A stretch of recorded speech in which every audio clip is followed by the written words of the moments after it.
முதல்ல நம்மளோட திறமைகளை வளர்த்துக்கொள்ளணும், கடினமாக உழைக்கணும். நாம் செய்கிற வேலையில் உண்மையும் உத்தமத்தையும் தேவன் எதிர்பார்க்கிறார். நீங்கள் செய்கிற சின்ன வேலையாக இருக்கலாம், அது குவாலிட்டியாக இருக்கணும். அதைத்தான் தேவன் விரும்புகிறார்.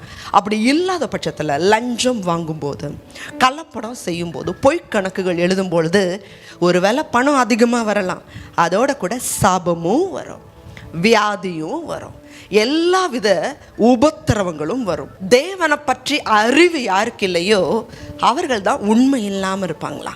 தேவச்சனமே, உண்மை இல்லாத இடத்துல சாபங்கள் வரும். அவங்க லஞ்சங்கள் வாங்கலாம், பொய்க்கணக்கு எழுதலாம், அந்த குடும்பத்தில் சமாதானம் இருக்காது.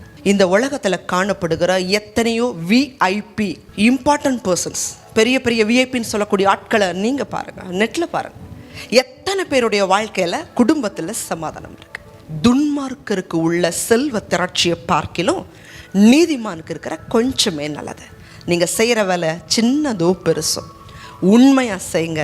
தேவன் அதை நினைவு கூர்ந்து உங்கள் கொஞ்சம் வருமானத்தில் மீதி எடுக்க தேவன் தயவு பாராட்டுவார். தேவஜனமே, இன்னைக்கு ஒரு முடிவு பண்ணுங்க. அவங்க ஆசீர்வாதமாக இருக்காங்க, இவங்க ஆசீர்வாதமாக இருக்காங்க, கர்த்தர் என்னை பார்க்கலையா, என் ஜெபத்தை கேட்கலையா? காரணம் இதுதான், நம்மளோட திறமைகளை வளர்க்கணும், நம்ம செய்ய வேண்டிய வேலையை செய்யணும், கடினமாக உழைக்கணும். அதில் உண்மை இருக்கும் பொழுது தேவன் அநேகத்துக்கு மேலே அதிகாரியாக வைப்பார்.